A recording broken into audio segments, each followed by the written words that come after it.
గత వారం మనం 7 చెడు ఎంపికల గురించి ధ్యానించాం. ఆదాము చెడ్డ ఎంపిక చేశాడు, దేవుని ఆజ్ఞను ఉల్లంఘించాడు, మరణాన్ని శాపాన్ని కొని తెచ్చుకున్నాడు. రెండవది, కయీను తన తమ్ముణ్ణి హత్య చేశాడు, చెడ్డ నిర్ణయాలు చేశారు. తర్వాత లోతు సొదొమను కోరుకున్నాడు. ఆ తర్వాత ఈశావు జ్యేష్ఠత్వ హక్కును అమ్మివేశాడు. ఆ తర్వాత సౌలు గర్వంతో నడిచి రాజ్యాన్ని కోల్పోయాడు, రాజరికాన్ని, బెన్యామీను గోత్రాన్ని కోల్పోయాడు. తర్వాత ఇస్కరియోతు యూదా 30 వెండి నాణాలకు ప్రభువు నమ్ముకున్నాడు, నిత్య నరకానికి వెళ్ళాడు. ఆ తర్వాత పిలాతు తప్పుడు నిర్ణయంతో న్యాయాన్ని కాకుండా భయపడి ఈ 7 తప్పుడు నిర్ణయాల వల్ల వాళ్ళ జీవితాల్లో ఎంత నష్టం జరిగిందో, సమాజానికి, సంఘానికి, లోకానికి ఎంత నష్టం జరిగిందో చూసాం. ఈరోజు మనం ఏం చేద్దామంటే, మరి ఇక్కడ రాయబడినట్లుగా 30వ అధ్యాయం 19వ వచనం, నేడు జీవమును మరణమును, ఆశీర్వాదమును శాపమును. కాబట్టి మరణం శాపం కాదు, కానీ మనం ఏం కోరుకుందాం? జీవము, ఆశీర్వాదం. ఈ రోజున 7 మంచి ఎంపికలు, 7 గుడ్ చాయిసెస్, వాటి గురించి మనం ధ్యానిద్దాం. ఒక వ్యక్తి, యవనస్తుడు, ఒక రోడ్డు మీద నిలబడ్డాడు. ఒక చౌరస్తా మీద నిలబడిన తర్వాత ఎడమవైపు వెళ్ళాలా, కుడివైపు వెళ్ళాలా ఆలోచిస్తున్నాడు. ఎడమవైపు ఏముందంటే సుఖ సంతోషములు, భోగభాగ్యములు, ధనము, ఈ లోక సంపద ఉంది. దాని నాశనం అంతం, అది కోరుకోవాలా. మరొక వైపు యేసుక్రీస్తు వారి శిలువ, శ్రమలు, బాధలు, నిత్య జీవం, ఇది కోరుకోవాలా అన్నప్పుడు అతని లోకము, సంపద, అది భోగభాగ్యాలు కోరుకోలేదు, కానీ క్రీస్తును కోరుకున్నాడు, శ్రమలు కోరుకున్నాడు. తర్వాత కాలంలో అతను గొప్ప మిషన్ అయిపోయాడు, కొన్ని వేల మందిని ప్రభావితం చేశాడు. కాబట్టి మనం ఏది కోరుకుంటున్నాం అనేది అది మన ఇష్టం. అందుకే మనం చదివిన వాక్య భాగంలో, మీ ఎదుట భూమిని, ఆకాశమును సాక్షులుగా. కాబట్టి రేపటినాడు మనం ప్రభు తీర్పు తీర్చేటప్పుడు, ప్రభా నేను ఇట్లా కోరుకోలేదు ప్రభా, నేను ఇట్లా మాట్లాడలేదు ప్రభా, నా మీద నువ్వు మెప్పం మోపుతున్నావు అని చెప్పడానికి వీల్లేదు. ఆ రోజున ఆకాశం, భూమి మీద, నీ మీద సాక్ష్యం పలుకుతాయి. కాబట్టి దేన్ని మనం కోరుకోవాలి? కాబట్టి మొట్టమొదటిగా మొదటి వ్యక్తి యెహోషువ 24వ అధ్యాయం, యెహోషువ 24:19, 24:15. యెహోవాను సేవించుట కీడను తోచినలా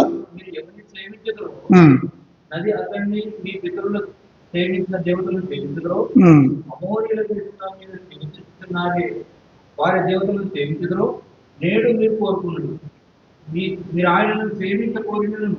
24:15 చెప్తుంది. ఈ వాక్యం ఏమిటంటే 24వ అధ్యాయం 15వ వచనం. ఇక్కడ ఏంటంటే, ఇశ్రాయేలు దేశంలో అప్పుడే వాళ్ళు ఐగుప్తు దాసత్వంలోంచి విడిపించాడు.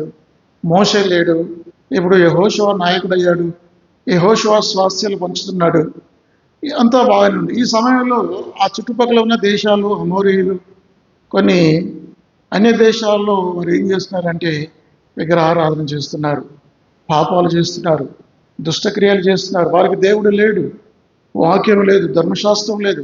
ఇలాంటి పరిస్థితుల్లో వాళ్ళు తప్పుడు మార్గంలో వెళ్తున్నారు. అలాంటి వారి విషయంలో యెహోషువ అంటున్నాడు, మీరు ఎవరిని కోరుకుంటారో కోరుకోనండి. 24:15 మీరు ఎవరిని కోరుకుంటారు? అక్కడ రాయబడిన మాటలు, మీరు ఎవరిని సేవింప కోరుకుందరో నేను, నా ఇంటి వారిను. మీరు ఎవరిని కోరుకుంటారు? మీరు నిర్ణయించుకోండి. వాళ్ళు ఏం కోరుకున్నారంటే, ఏం కోరుకున్నారు వాళ్ళు? 19వ వచనం, 18వ వచనం, యెహోవా దేశంలో నివసించిన అమోరీయులు మొదలైన ప్రజలందరూ మన ఎదుట నిలవకుండా వారిని తోలివేసిన వాడు యెహోవానే సేవించదము, ఆయనయే మా దేవుడని. కాబట్టి వారిని అడిగాడు, మీరు ఎవరిని సేవిస్తారో మీ ఇష్టం అయ్యా. దేవుని సేవిస్తారా? అన్య దేవతలు సేవిస్తారా? శాపాన్ని కోరుకుంటారా? మరణాన్ని కోరుకుంటారా? నిత్య జీవాన్ని కోరుకుంటారా? ఆశీర్వాదాన్ని కోరుకుంటారా? మీరేం కోరుకుంటారన్నప్పుడు వాళ్ళు చెప్పారు, అయ్యా మేము పొరపాటు చేసాం, మేము కూడా చుట్టుపక్కల దేశాల వల్లే అన్యజనుల వల్లే ప్రవర్తించాం, విగ్రహారాధన చేశాం, ఎంతో నష్టం తెచ్చుకున్నాం. ఇప్పుడైనా సరే ప్రభా మేము ఒక తీర్మానం చేసుకుంటున్నాం. మా తీర్మానం ఏమిటంటే నేను నా ఇంటి వారు, my and my household కదా, myself and my household, నేను నా ఇంటి వారు. కాబట్టి ఇక్కడ ఇంటి వారి గురించి ఎంతో ప్రాముఖ్యత. దేవుని బిడ్డలంగా మన ఒక్కరినే కాదు, మన కుటుంబం కూడా రక్షణ పొందాలి. ఆమె ఎవరు, వేష ఎవరాని రాహబు, ఆమె కూడా చెప్పింది, అయ్యా నన్నును నా ఇంటి వారిని నా తల్లిదండ్రులు నా పిల్లలందరినీ కూడా నా ఎరుకలో నాశనం చేయకండి అయ్యా అని చెప్పింది. అంటే బిడ్డల గురించి కుటుంబం గురించి పట్టింపు కలిగిన స్త్రీ ఆమె. ఆ తర్వాత బైబిల్లో చాలా మంది కొత్త నిబంధనలో పాత నిబంధనలో నేను నా ఇంటి వారు, నేను నా ఇంటి వారు, ప్రభువైన యేసునందు విశ్వాసం ఉంచుము, అప్పుడు నీవును నీ ఇంటి వారును రక్షింపబడుదురు. కాబట్టి దేవుని బిడ్డలంగా మనం ఏది కోరుకుంటాం? యెహోషువ తన జీవిత కాలంలో దేవుని మాత్రమే కోరుకున్నాడు, ఇంకేది కోరుకోలేదు. దేవుని బిడ్డలంగా దేవుడు తప్ప మరి ఇంకా పాపాన్ని, పాప సంబంధమైంది, భూ సంబంధమైంది, పాప సంబంధమైంది మనం కోరుకోకూడదు. కాబట్టి మనం దేవుని మాత్రమే సేవించాలి. ఇంకా వాళ్ళు ఏమంటారంటే, అయ్యా మీరేం సేవిస్తారని అడిగినప్పుడు వాళ్ళు చెప్పిన మాట 24వ వచనం, అందుకు జనులు మన దేవుడైన యెహోవానే సేవించదము, ఆయన మాటే విందుమని. చూసారా, మన దేవుడైన యెహోవాను సేవించదము, ఆయన మాటయే విందుమని యెహోషువతో చెప్పిరి. ఎవరు దేవుని బిడ్డలంగా ఈరోజు మనకు కూడా యెహోషువతో మాట్లాడుతున్నాడు. అలనాడు ఇశ్రాయేలు ప్రజలతో మాట్లాడటం కాదు, యెహోషువతో ఇక్కడ కూర్చున్న వారందరితో మాట్లాడుతున్నాడు. మీరేం కోరుకుంటారు? నిర్ణయం తీసుకోవటం మన ఇష్టం కదా. దేవుడు చెప్పాడు, నువ్వు జీవవృక్ష ఫలం తింటావా, మంచి చెట్ల తెలియని వృక్షం తింటావా, నీ ఇష్టం. కానీ ఆ దేవుడు వచ్చి జీవవృక్ష ఆ మంచి చెట్ల వృక్షఫలం తింటుంటే లాక్కొని ఇదేందా తింటే చేస్తావని చెప్పావు కదా, ఎందుకు ఈ పండు తింటున్నావు అన్నాడు ఆయన. అంటాడా? ఎందుకంటే మనం రోబోట్లం కాదు, మన మనుషులం కాదు. మనకు ఫ్రీ విల్ ఇచ్చాడు. ఏది చేయాలో ఏది చేయకూడదో మనకు ఆ స్వేచ్ఛ, ఆ స్వతంత్ర నిర్ణయాన్ని మనకి ఇచ్చాడు. కాబట్టి అది మన ఇష్టం. కాబట్టి మీరు ఏదైనా చేయవచ్చు. నాశనాన్ని కోరుకుందామా లేకపోతే నిత్య జీవాన్ని కోరుకుందామా అనేది మన చేతుల్లో ఉంది. కాబట్టి యెహోషువ అన్నాడు, నేనైతే నా దేవుని కోరుకుంటాను, నేను మాత్రమే కాదు నా ఇంటి వారిని కూడా కోరుకుంటాను. కాబట్టి ఈ లోకంలో చాలా ఉంటాయి, రకరకాల విషయాలు ఉంటాయి కదా. డ్యూయల్ మైండ్ మనకు ఉండకూడదు. చూడండి, మత్తయి సువార్త 6వ అధ్యాయం 24వ వచనం. మత్తయి సువార్త 6వ అధ్యాయం 24వ వచనం. ఎవడునూ ఇద్దరు యజమానులకు దాసుడిగా ఉండనేరడు, ఒకడు ద్వేషించి చాలు. ఇంకా మీరు లేదా తృణీకరించదు. మీరు దేవునికి సిరిగిని దాసులుగా, హూ ఈజ్ అవర్ మాస్టర్ కదా. ఎవరు మన దేవుడు? ప్రభువా, ధనమా, పాపమా, పరిశుద్ధత, ఏది మనం కోరుకుంటున్నాం? మన యజమానుడు ఎవరు? ఒకవేళ డబ్బు, ధనం మన యజమాని అయితే ఆ డబ్బు మనల్ని నడిపిస్తుంది. ఒకవేళ దేవుడు మన యజమాని అయితే దేవుడి స్వాధీనంలో మనం ఉంటాం. కాబట్టి దేవుడు సిరి, లేకపోతే పాపము పరిశుద్ధత, ఆశీర్వాదము శాపము, మరణము జీవము. కాబట్టి ఏది కోరుకుంటాను? ఇద్దరు యజమానులు ఉండలేరు కదా, రెండింటి మీద, రెండు పడవల మీద కాలు పెట్టలేరు. అంటే ఏదో ఒకటే కోరుకోవాలి. దేవుని కోరుకుంటే కోరుకోండి, ప్రభు దీవిస్తాడు, ప్రభు ఆశీర్వదిస్తాడు. లేదు లోకాన్ని కోరుకుంటావా, నీ ఇష్టం. కాబట్టి దేవుని బిడ్డలంగా యెహోషువ అయితే ఆయన నాడు నేనును నా ఇంటి వారిను యెహోవానే సేవించాలి. ప్రతి దినము దినదినము మనం దేవుణ్ణి సేవించాలి. ఒకవేళ దేవుణ్ణి సేవించాలని తీర్మానం చేసుకుంటే ఎలా సేవించాలి? ఆదివారం ఒక్కరోజు బైబిల్ తెరవటమా? కాదు. ప్రతిరోజు దేవుణ్ణి సేవించాలి, ప్రతిరోజు వాక్యం చదవాలి, ప్రతిరోజు ప్రార్థన చేయాలి, ప్రతిరోజు నీ తప్పిదాలు దేవుని ఎదుట ఒప్పుకోవాలి. పరిశుద్ధంగా జీవిస్తున్నా లేదా మన జీవితాన్ని మనం పరిశీలన చేసుకోవాలి. మన ప్రవర్తన ఎలా ఉంది? సరైన దారిలో ఉన్నామా, అబద్ధాలు ఆడుతున్నామా? మనం చెప్పుకున్నాం గత ఆదివారం. సత్యం అనేటట్టి, నీతి అనే మైమరుగు, ఇంకా సమాధి స్వార్థ, సిద్ధ మనస్సు అనే జోడు, తర్వాత విశ్వాసం అనే డాలు, రక్షణ శిరస్త్రానము, దేవుని వాక్యమని ఆత్మఖడ్గం, ప్రార్థన, ఇవన్నీ ఎప్పుడు ప్రతిరోజు మనం ధరించుకోవాలి. ఎప్పుడు అకేషనల్గా కాదు. ఎందుకు మనం ప్రతిరోజు ఆయన్ని సేవించాలి? ఎందుకు సర్వాంగ కోసం ప్రతిరోజు ధరించాలంటే సాతాను ఎల్లప్పుడూ మన మీద గురిపెడుతూనే ఉంటాడు. విశ్వాసులైన వారిని, దేవుని పిల్లల్ని సైతాను అపవాది ఎప్పుడూ శోధిస్తూనే ఉంటాడు. కనుక మనం ఎల్లప్పుడూ జాగ్రత్తగా ఉండాలి. కాబట్టి దేవుణ్ణి సేవించడం అంటే ఏదో ఒక పండుగ రోజు అకేషనల్గా కాదు. మనకి ఏదన్నా అనారోగ్యం తీవ్రమైన పరిస్థితి వచ్చిందనుకోండి, ఏం చేస్తాం? మనం 108 కాల్ చేస్తాం. ఎప్పుడు చేస్తాం 108 కాళ్ళు? ఎమర్జెన్సీ వచ్చినప్పుడు. అట్లా ఎమర్జెన్సీ ప్రార్థనలు చెల్లవు. దేవునితో ఎడతగిన సహవాసం మనం కలిగి ఉండాలి. కాబట్టి యెహోషువ వలె మనం కూడా ఒక తీర్మానం చేయాలి. ప్రభువా, నేను నిన్ను మాత్రమే సేవిస్తాను. నేను మరణం కాదు జీవాన్ని కోరుకుంటాను, శాపాన్ని కాదు ఆశీర్వాదాన్ని కోరుకుంటాను, నరకాన్ని కాదు నిత్య జీవాన్ని కోరుకుంటాను. ప్రభువా, నా విశ్వాసాన్ని లేకపోతే నా తీర్మానాన్ని బలపరచు అని చెప్పి మనం కోరుకోవాలి. మొట్టమొదటిగా మంచి ఎంపిక, సరి అయిన ఎంపిక చేసుకున్నాడు యెహోషువ. ఎంపిక వల్ల ఇశ్రాయేలు ప్రజలందరూ కూడా దేవుని మార్గంలో ఆయన ఒక్కడి నిర్ణయం వల్ల, ఆయన ఒక్కడు. ఒకవేళ మీకు బైబిల్లో పేతురున్నాడు. పేతురు ఏమన్నాడు? యేసుప్రభు వారు చనిపోయి సమాధి చేయించి తిరిగి లేచిన తర్వాత అప్పుడు పేతురు అన్నాడు, నేను ఇంకా చేపలు పట్టడానికి పోతాను. నువ్వు నాయకుడివే, నువ్వే చేపలు పట్టడానికి పోతుంటే మేమేం చేస్తాం? మేము కూడా వస్తాం అయ్యా. మేము కూడా విశ్వాసం వదిలిపెడతాం, పరిచర్య వదిలిపెడతాం, సువార్త వదిలిపెడతాం, ఆత్మల రక్షణ ఇవన్నీ వదిలేసేసి ఏం చేస్తామంటే మేము కూడా చేపలు పట్టడానికి వస్తాం. ఒక నాయకుడు సరిగ్గా లేకపోతే, నాయకుడు బలహీనమైతే ఆ క్యాడర్ అంతా బలహీనమవుతుంది. అర్థమైందా? అప్పుడు మిగతా వాళ్ళు ఎవరు? పేతురు, ఆంద్రేయ, ఎంతమంది బెస్తవాళ్ళు ఉన్నారు అక్కడ? పేతురు, ఆంద్రేయ, యాకోబు, యోహాను, ఫిలిప్పు, తోమా, బర్తిలోమై, ఈ 7 కూడా పేతురుని బట్టి మేము కూడా వస్తాం అన్నాడు. చూసారా?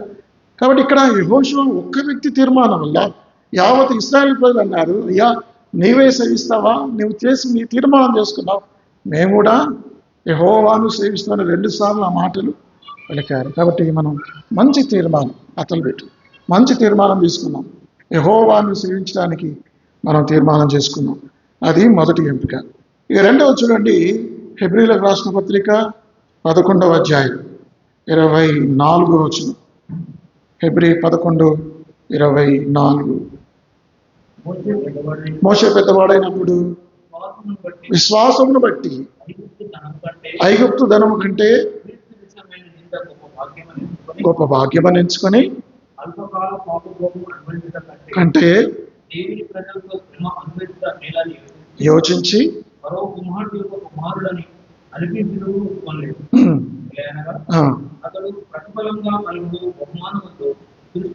కాబట్టి ఇక్కడ 3 ఎంపికలు ఉన్నాయి. 3 చెడ్డ ఎంపికలు, 3 సరైన ఎంపికలు ఉన్నాయి. ఒకటి ఐగుప్తు ధనం, రెండవది క్రీస్తు విషయమైన నింద. మోషే రెండిట్లో ఏది కోరుకుంటావు? ఐగుప్తు ధనాన్ని కోరుకుంటావా? క్రీస్తు విషయమైన నింద కోరుకుంటావా? అంటే ఆయన అన్నాడు, నేను నిందలే కోరుకుంటాను. ఈ ఐగుప్తు ధనం, ఈ ఐగుప్తు భోగభాగ్యాలు నాకు వద్దు.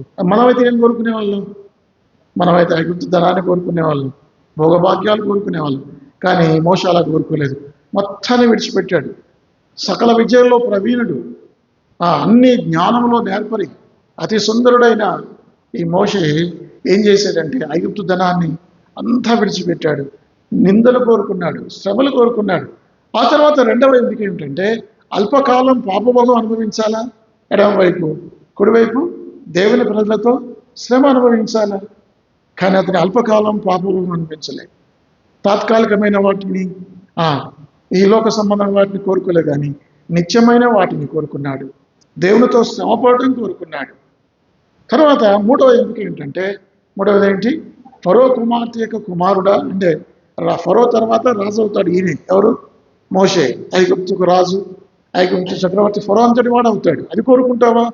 లేకుంటే ప్రతిఫలంగా కలగబో బహుమానం యేసుక్రీస్తు నిత్యత్వంలో దేవునితో యుగయుగాల నిత్య జీవంలో ఉంటావా? ఏది కోరుకుంటావంటే, నాకు ఈ లోక సంబంధమైన రాజరికం నాకొద్దు, నేను నిత్యత్వాలు అంటే అవేమో ఒకటేమో కనబడుతుంది, ఇవి ఈ 3 కనబడతాయి, ఇవి దృశ్యమైనవి. రెండవ 3 ఏంటి? అవి అదృశ్యమైనవి. బైబిల్లో ఉంది దృశ్యమైనవి, అనిత్యములు, అదృశ్యమైనవి నిత్యములు. అంటే కనబడే వాటిని విశ్వాసంతో చూసి వాటిని కోరుకోవాలి. ఏది కోరుకుంటావు నువ్వు అన్నప్పుడు మోషే మరి ఒకటి క్రీస్తు విషయమై నింద కోరుకున్నాడు, 2 దేవుని ప్రజలతో శ్రమ అనుభవించడం కోరుకున్నాడు, 3 ప్రతిఫలము కలగబో బహుమానాన్ని కోరుకున్నాడు. మనం ఏది కోరుకుంటాం? శ్రమ పడడానికి ఇష్టపడతామా? కొన్నిసార్లు శ్రమలు అనేవి అవసరం. 2వ తిమోతి 3వ అధ్యాయం 12వ వచనం. 2వ తిమోతి 3వ అధ్యాయం 12వ వచనము. క్రీస్తు యేసునందు సద్భక్తితో బ్రతుకను ఉద్దేశించు వారందరూ. కాబట్టి హింసలు అనేవి అనివార్యం, కష్టాలు అనివార్యం. నువ్వు సుఖంగా తినుచు త్రాగుచు సుఖిస్తే ఏ బాధ లేదు, సుఖంగా జీవిస్తారు. కానీ అవి నాకు వద్దు అనుకునే వాళ్ళు లోకంలో శ్రమ పడతారు. యేసుప్రభువు వారు శ్రమ పడ్డాడు, ఆయన శిష్యులు శ్రమ పడ్డారు, ఆయన భక్తులు శ్రమ పడ్డారు. కాబట్టి దేవుని రాజ్యం మనం వెళ్ళాలంటే సుఖంగా కాదు, ఎలా ఉండాలి? శ్రమ పడాలి. చూడండి, అపోస్తుల కార్యములు 14వ అధ్యాయం. శ్రమ లేకుండా విలువ లేదు. There is no crown without cross. 14వ అధ్యాయం ఎన్నో వచనం అది? 14:22. శిష్యుల మనసులను దృఢపరిచి విశ్వాసమందు నిలకడగా ఉండవలనియు అనేక శ్రమలు అనుభవించి మనము దేవుని రాజ్యంలో ప్రవేశింపవలనియు. కాబట్టి దేవుని రాజ్యం వెళ్ళాలంటే ఊరికే రాదు. అది దేవుని రాజ్యం రావాలంటే ఊరికే వస్తుందా? ఒక ఒలింపిక్ పథకం రావాలంటే ఊరికే వస్తుందా? 4 సంవత్సరాలు ఎంత కష్టపడాలి, ఎంత శ్రమ పడాలి, ఎంత ఎక్సర్సైజ్ చేయాలి. వాళ్ళు 4 గంటలకి లేస్తారు, లేచి ప్రాక్టీస్ చేస్తారు. గొప్ప గొప్ప వాళ్ళు ఎంతో సాధన చేసి ఎంతో కష్టపడి ఆ స్థాయికి వెళ్తారు. ఈ భూ సంబంధమైన వాటికే మనం ఇంత కష్టపడితే ఆ యొక్క నిత్య జీవం, ఆ పరలోకం, ఆ దేవుని రాజ్యం పొందాలంటే అది ఊరికే రాదు. పౌలు అంటాడు, అనేకమైన శ్రమలను అనుభవించి మనం దేవుని రాజ్యంలో ప్రవేశించాలి. కాబట్టి ఏం కోరుకుందాం? సుఖాలు కోరుకుందామా, దుఃఖాలు కోరుకుందామా? అంటే మోషే అంటాడు, నేను కష్టపడతాను. ఎంత కష్టపడ్డాడు మీకు తెలుసా? 40 సంవత్సరాలు గొర్రెల దగ్గర, మొదటి 40 సంవత్సరాలు ఎంతో సుఖంగా అన్ని సమస్తమైన విజ్ఞాలు, సకల విద్యల్లో ఆరితేరిన వ్యక్తి. తర్వాత 40 సంవత్సరాలు గొర్రెలు కాశాడు. ఒక PhD చదువుకున్న వ్యక్తి గొర్రెలు ఏమైనా కాస్తాడు? కానీ ఆయన కాశాడు. ఒక్క తప్పిదం వల్ల, ఒక పొరపాటు వల్ల ఐగుప్తుని చంపడం వల్ల 40 సంవత్సరాలు గొర్రెలు మందిని కాశాడు. ఆ తర్వాత దేవుని పిలుపు మేరకు చివరి 40 సంవత్సరాలు ఇశ్రాయేలు ప్రజలను ఐగుప్తు దాసత్వంలోంచి విడిపించాడు. ఒకవేళ మోషే ఆ తీర్మానం చేసుకోకపోతే, ఏ తీర్మానం తీసుకున్నాడు? క్రీస్తు విషయమై నింద కోరుకున్నాడు, 2వది దేవుని ప్రజల శ్రమను కోరుకున్నాడు, 3వది ప్రతిఫలము కలగబో బహుమానాన్ని కోరుకున్నాడు. కాబట్టి శ్రమ అనుభవించాడు. ఎన్ని శ్రమలు, ఎన్ని కష్టాలు. తను మొదటి 40 సంవత్సరాలు ఎంత సుఖంగా పెరిగాడు, మరో కుమార్తెగా పెరిగాడు ఐగుప్తులో. అలాంటి వ్యక్తి శ్రమల పాలయ్యాడు. 40 సంవత్సరాలు ఆ ఇశ్రాయేలు ప్రజలు ఎన్నోసార్లు ఆయన తృణీకరించారు. మమ్మల్ని ఎందుకు తీసుకొచ్చావు అరణ్యంలోకి, అక్కడ సమాధులు ఏమనుకున్నావా అని చెప్పి ఎన్నిసార్లు మోషే అడిగారు, ఎన్నో బాధలు అనుభవించాడు. కాబట్టి చివరికి ఇశ్రాయేలు ప్రజల్లో ఐగుప్తు దాసత్వంలోంచి విడిపించాడు. ఒక వ్యక్తి సరైన ఎంపిక చేసుకోవడం వల్ల ఇశ్రాయేలు ప్రజలు, లేకపోతే ఒకవేళ మోషే కనుక లేకపోతే ఇశ్రాయేలు ప్రజలు ఇంకా దాసత్వంలోనే ఇప్పటికీ దాసత్వంలోనే ఉండేవాళ్ళేమో, మనకు తెలియదు. ఒక వ్యక్తి నిర్ణయం వల్ల, సరైన ఎంపిక వల్ల, నాయకుడు వల్ల వాళ్ళు బయటికి రాగలిగారు, ఐగుప్తు దాసత్వంలోంచి రాగలిగారు. కాబట్టి డైమండ్స్, వజ్రాలు ఎప్పుడు ఏర్పడతాయంటే తీవ్రమైన ప్రెజర్, ఒత్తిడి ఉంటేనే డైమండ్స్ ఏర్పడతాయి. ఒక వ్యక్తి వజ్రం వలె తేలి రావాలంటే సరైన ఎంపిక, వజ్రం వలె మనం చేరుకున్నాం. అది 2వ వ్యక్తి. మొట్టమొదటిగా యెహోషువ తీర్మానం, యెహోషువ సరైన ఎంపిక చేసుకున్నాడు. తర్వాత మోషే సరైన ఎంపిక చేసుకున్నాడు. ఇక 3వది ఎవరంటే రూతు గ్రంథం 1వ అధ్యాయం 16వ వచనం. రూతు గ్రంథం తీయండి, రూతు 1:16 చదవండి. అందుకు రూతు, నా వెంబడి రావద్దనియు, నన్ను విడిచిపెట్టమనియు మొత్తం చదవాలి సెంటెన్స్ మొత్తం. నన్ను మళ్ళీ చదువు. మొత్తం నన్ను కాదమ్మా, నన్ను విడిచి చదువు అన్నమాట. అక్కడ ఆపొద్దమ్మా. నన్ను విడిచిపెట్టమనియు ప్రతి మానవుల వద్ద. అట్లా చదవాలి. నేను చదువుతున్నాను, నన్ను చూసి ఫాలో అవ్వండి. చదువు. అందుకు రూతు నా వెంబడి రావద్దనియు.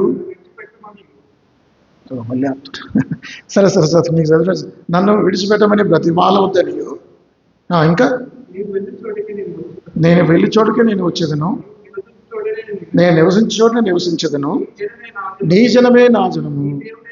చూడండి, ఒక అన్యురాలు, ఒక మోయాబీరాలు, దేవుడు లేనిది, మరి అలాంటి ఒక స్త్రీ, నిజమైన దేవుడు లేని అలాంటి స్త్రీ ఏం చేస్తుందంటే, ఏం కోరుకుందంటే ఆమె. కాబట్టి ఆమె చెప్పిన మాట, ఇద్దరు వ్యక్తులు ఉన్నారు. ఓర్ప ఉంది, తర్వాత రూతు ఉంది. ఓర్ప ఏం కోరుకుందంటే తిరిగి మరలా మోయాబుకి వెళ్ళిపోయింది. కానీ అలా కోరుకోలేదు రూతు. ఏం కోరుకుందంటే రాయబడిన మాట 73:28. 73:28 దొరికిందమ్మా. నాకైతే 73:28 నాకైతే దేవుని పొందు ధన్యకరం అంటే అర్థం ఏంటంటే, నేను దేవుణ్ణే కోరుకుంటాను, దేవుని తప్ప ఇంకేది కోరుకోను. కాబట్టి ఈ రూత్ ఏం చేస్తుందంటే, ఎవరన్నా అట్లా చేస్తారా? రూత్ వంటి తీర్మానం తీసుకోగలరా? తన భర్త చనిపోయాడు, విధవరాలయ్యింది. అత్తతో ఎవరైనా వెళ్తారా? ఈ లోకంలో ఏ వ్యక్తులైనా తల్లిదండ్రుల దగ్గర ఉండాలని కోరుకుంటారు. కానీ రూతు మరి ఏం తెలుస్తుందంటే, ఇశ్రాయేలు దేవుడే నిజమైన దేవుడు, నయోమి దేవుడే నిజమైన దేవుడు. నయోమి దేశమే బెత్లెహేమి ఆశీర్వాదకరమైన స్థలం. ఒకవేళ నేను ఈ దేశంలో ఉంటే, ఇక్కడే చనిపోతే నేను నరకానికి వెళ్తాను, నిత్య మరణానికి వెళ్తానని చెప్పి నయోమి ద్వారా దేవుని గురించి విన్నది. నయోమి తను తప్పు చేసింది, కానీ ఆమె చేసిన మంచి పని ఏమిటంటే, నయోమి జీవితం, నయోమి సాక్ష్యం, నయోమి మాటలు, దేవుని గురించి చెప్పిన మాటలు ఆమె హృదయంలో నిలిచిపోయాయి. ఆమె చెప్పింది, నాకు ఇశ్రాయేలు దేశమే కావాలి, నీ జనమే నా జనము, నీ దేవుడే నా దేవుడు.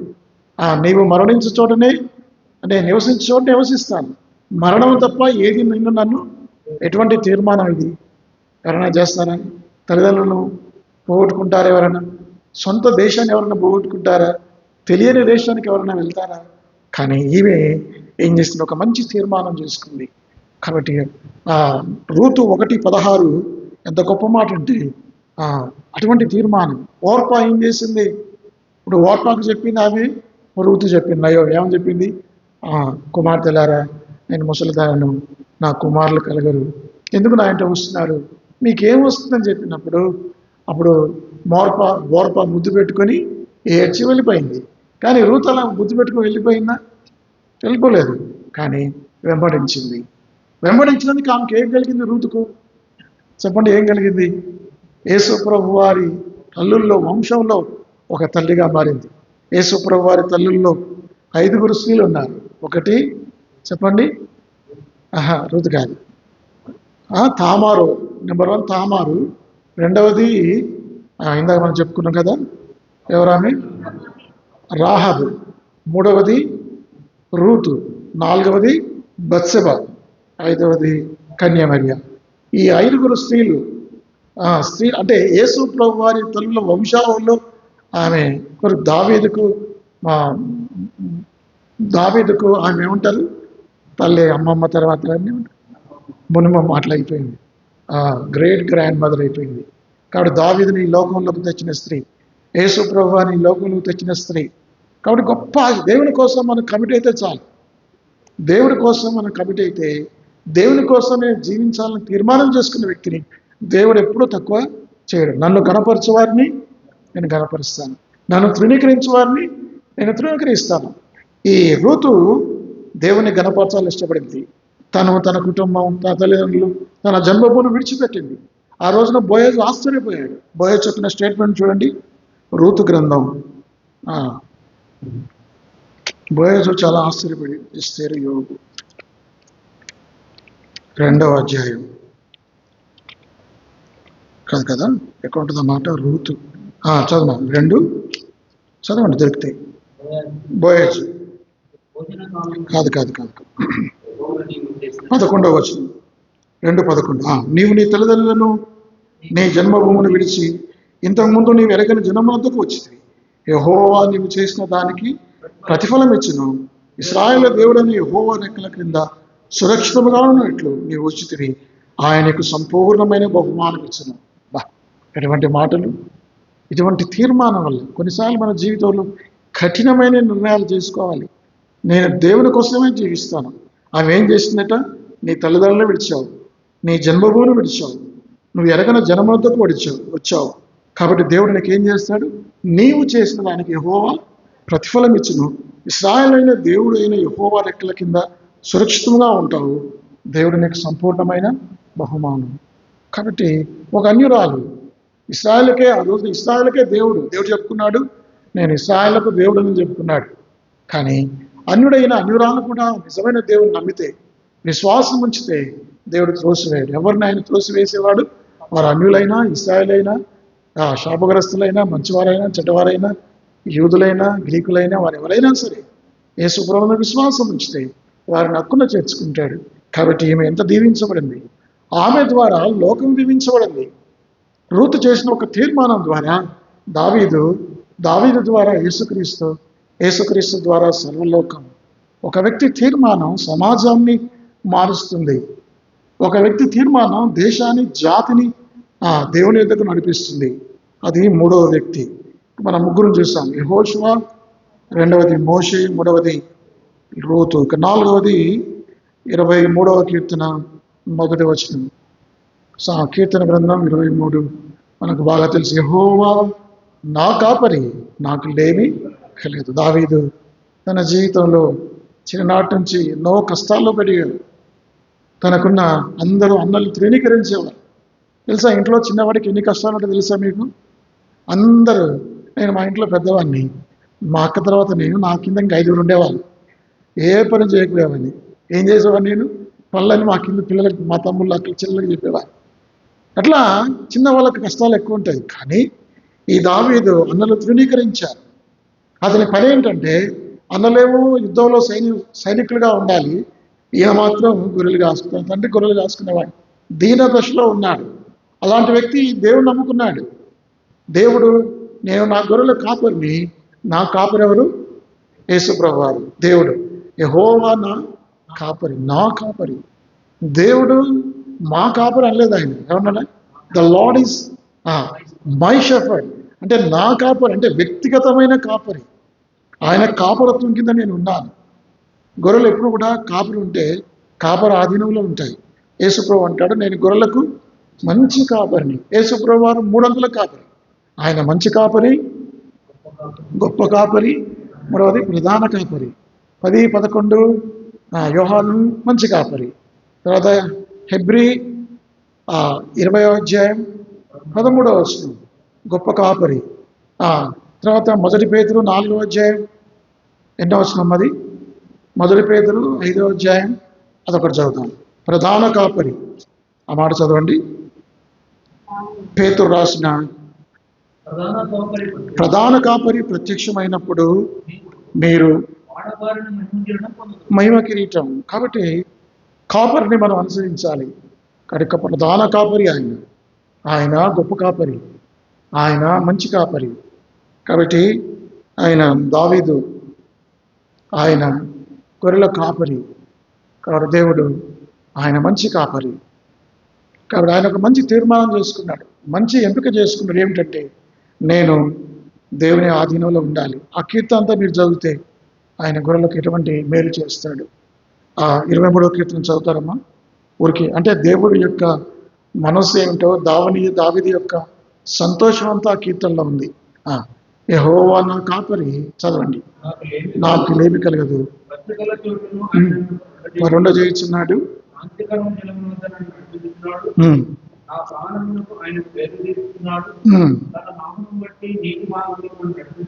కాబట్టి దావీదు చేసిన ఈ మంచి ఎంపిక వల్ల ఆయనకి ఏం కలిగింది చెప్పండి. కీర్తన గ్రంథం 78వ వచనం.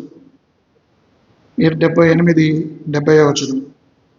దావీదు చేసిన మంచిగా ఎంపిక వల్ల తన దాసుడైన తన దాసుడైన దావీదును దావీదును కోరుకుని గొర్రెల గొర్రెల దొడ్లో దొడ్ల నుండి అతన్ని పిలిపించెను, పాడు గొర్రెలను వెంబడించడం మాన్పించి తన ప్రజలని తన ప్రజలైన యాకోబును తన స్వాస్థ్యమైన ఇశ్రాయేలును మేపుటకై ఆయన అతడిని ఉమ్, రప్పించాడు. రప్పించెను. అతడు యథార్థ హృదయుడై వారిని పాలించెను, కార్యములందు నేర్పరియే వారిని నడిపించాడు. కాబట్టి దేవునికి నమ్మకంగా దేవునికి లోబడి జీవించాడు. ఆయన కాపరత్వం కింద ఉన్నాడు. కనుక ఈ దావీదు ఎంత గొప్పవాడయ్యాడంటే 40 సంవత్సరాలు ఇశ్రాయేలు ప్రజలను రాజుగా చేసుకున్నాడు.